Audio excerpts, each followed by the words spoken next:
जय जिनेंद्र। जैन कहानियों के अंतर्गत आप सुन रहे हैं भावना। ये है वीडियो नंबर 3 और आज हम सुनेंगे अनत्व भावना के बारे में। जहाँ दे अपनी नहीं तहाँ न अपनों कोय, घर संपत्ति पर प्रगटे ये पर है परिजन लोय। यानी जहाँ अपना शरीर ही अपना नहीं है तो वहाँ पर ये धन संपत्ति परिवार परिजन मित्र कहाँ से हमारे अपने हो सकते हैं। हमारा शरीर जिसे हम अपना समझ रहे हैं वास्तव में वो भी हमारा अपना नहीं।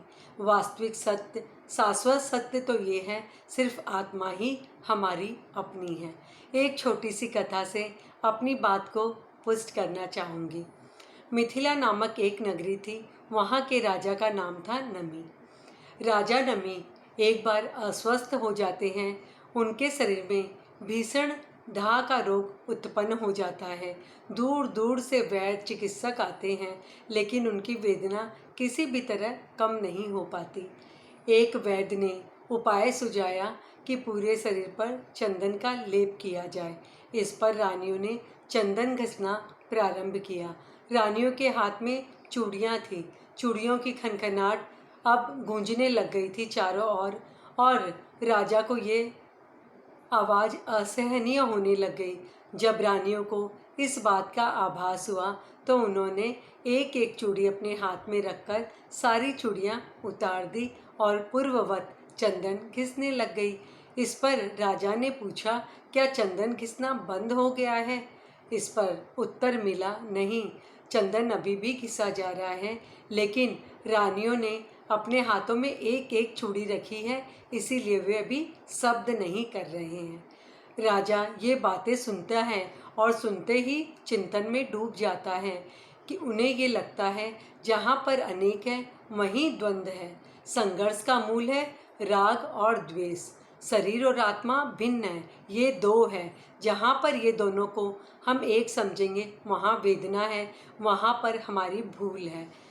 इसीलिए शरीर और आत्मा को हम भिन्न समझे और राजा को ये बात समझ में आ जाती है कि ये द्वंद्व से मुझे निकलना है, मुझे मुक्त होना है। और राजा की वेदना जैसे ही शांत होती है, दाह रोग खत्म हो जाता है। उसके बाद राजा नमी साधु जीवन स्वीकार कर लेते हैं, साधना को अंगीकार कर लेते हैं और अपना शेष जीवन तप संयम में बिताते हैं और अपनी आत्मा को साक्षात्कार करने के लिए वे कदम पे कदम बढ़ाते चलते जाते हैं। अनत्व भावना से हमें प्रेरणा मिलती है कि हमारा दृष्टिकोण स्पष्ट हो कि हम शरीर और आत्मा को अलग अलग समझें। जो शरीर हम अपना समझ रहे हैं वास्तव में वो भी हमारा अपना नहीं है, हमारी अपनी सिर्फ हमारी आत्मा है। तो हमें आत्मा के हित का सोचकर ही हमारी क्रिया हो, हमारी प्रवृत्ति हो। ये थी अनत्व भावना। अभी दूसरी असुचि भावना। असुचि का शाब्दिक अर्थ है जो चीज़ें खराब हो उसे असुचि कहा गया है और यहाँ पे असुचि का अर्थ हमारे शरीर से है जो कि हम अभी सुनेंगे। दीपे चाम चादर मंडी हाड पिंजरा देह, भीतर या सम जगत में और नहीं घिन गे। यानी हमारे हाड मांस मज्जा रक्त श्रोण आदि पर एक कवर लगा हुआ है, एक चादर है जिसे हमारा शरीर मंडा हुआ है और उस गंदगी वाले शरीर पर हमारा रूप है और इस रूप पर हम इतराते हैं, हम घमंड करते हैं, अभिमान करते हैं कि मैं इतनी सुंदर हूँ, लेकिन वास्तव में तो हमारा शरीर इन असुचि का भंडार है। एक कहानी से अपनी बात को स्पष्ट करना चाहूँगी। हस्तिनापुर नामक नगर था। वहाँ के राजा का नाम था सन्नत कुमार। सन्नत कुमार का रूप लावण्य अद्भुत था। इसकी प्रशंसा इंद्र ने अपनी सभा में की थी। यह सुनकर दो देवतागण वेश बदलकर राजा के पास आते हैं, सन्नत कुमार से मिलने के लिए आते हैं, उनका रूप देखने के लिए आते हैं। जब वे राजा से मिलते हैं प्रातःकाल की बेला में और राजा से मिलने के बाद वे जाने लगते हैं तो राजा ने आने का अभिप्राय पूछा, कारण पूछा। इस पर उन्होंने कहा, देवराज इंद्र ने आपके रूप की बड़ी प्रशंसा की थी और वही रूप देखने हम चले आए। हमें विश्वास नहीं हो रहा कि धरती लोक पर भी इतना सौम्य रूप हो सकता है। और ये सुनकर चक्रवर्ती सनत कुमार के मन में अपने रूप के लिए अहंकार पैदा हो जाता है, घमंड पैदा हो जाता है। और वे उन विप्रों से, उन ब्राह्मणों से कहते हैं कि यदि मेरा वास्तविक सौंदर्य आपको देखना है तो राज्यसभा में आप पधारिए। और दोनों विप्र इंतजार करने लगते हैं राजन का। 2 घंटे बाद राजन राज्यसभा में पधारते हैं। बहुमूल्य पोशाक, आभूषण, रत्न जड़ित मुकुट और आकर राज्यसभा में बैठते हैं रत्न जड़ित सिंहासन पर। उनकी रूप छटा अद्भुत थी, रूप देखने लायक था। लेकिन अभी उन विप्रों को वह रूप सहज नहीं लग रहा था। वह रूप बदल गया था, लावण्य लुप्त हो गया था। इस पर राजा सनत कुमार ने विप्रों से कहा, आप ऐसा क्यों कह रहे हो?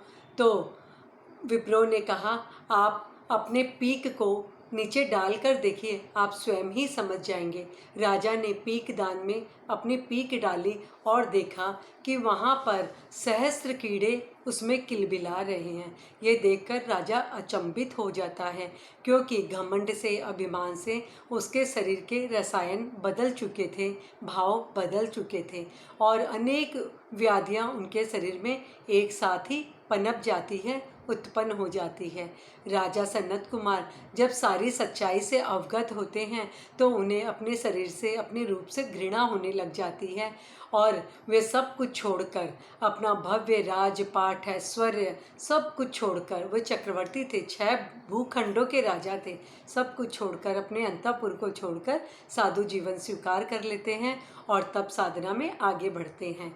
यहाँ तक ही नहीं, उनका साधना में आने वाले परिचय के साथ साथ वे अपने शरीर में उत्पन्न हुई व्याधियों को भी समभाव से सह रहे थे। अभी वही दोनों विप्र वापस राजन के पास आते हैं, अभी जो मनीषी सनत कुमार बन गए थे, और वैद्य बन के आते हैं और कहते हैं कि हम आपकी वेदना से द्रवित हो गए हैं, हम उसे ठीक करना चाहते हैं। इस पर मुनि सनत कुमार अपना पीक फिर से जमीन पर डालते हैं और अपनी अंगुली पे लगाते हैं। अंगुली अब सोने की तरह चमकने लग गई थी। तब सनत कुमार मुनि ने कहा कि अगर मुझे अपने शरीर से ही मोह होता, मुझे अपनी चमड़ी से मोह होता तो मैं कब का स्वयं ही इसे ठीक कर लेता, लेकिन मुझे ये नहीं चाहिए। मैं आत्मरमण करना चाहता हूँ, अपनी आत्मा को सुंदर बनाना चाहता हूँ, उसे सभी रोगों से, सभी व्याधियों से, कर्मों से मुक्त करना चाहता हूँ। इसीलिए मैं इस मार्ग पर आगे बढ़ रहा हूँ। मुनिवर उनकी बात सुनते हैं और सुनकर दोनों विप्र, दोनों ब्राह्मण चले जाते हैं अपनी राह पर और अंत में वे अपने कर्मों को क्षय कर मुनि सनत कुमार मोक्ष को वरण करते हैं। और ये कहानी और हमें ये शिक्षा देती है कि हमारा ये शरीर जिस पे हम इतना अभिमान करते हैं, जो सिर्फ नाम कर्म के उदय से हमें प्राप्त है, उसी की वजह से हम ये जीवन जी रहे हैं, ये रूप को भोग रहे हैं। तो हमें सच्चाई का सामना करना चाहिए और हम इस भावना को समझे, असुचि भावना को, और विवेक से अपने जीवन में आगे बढ़े। जय जिनेंद्र।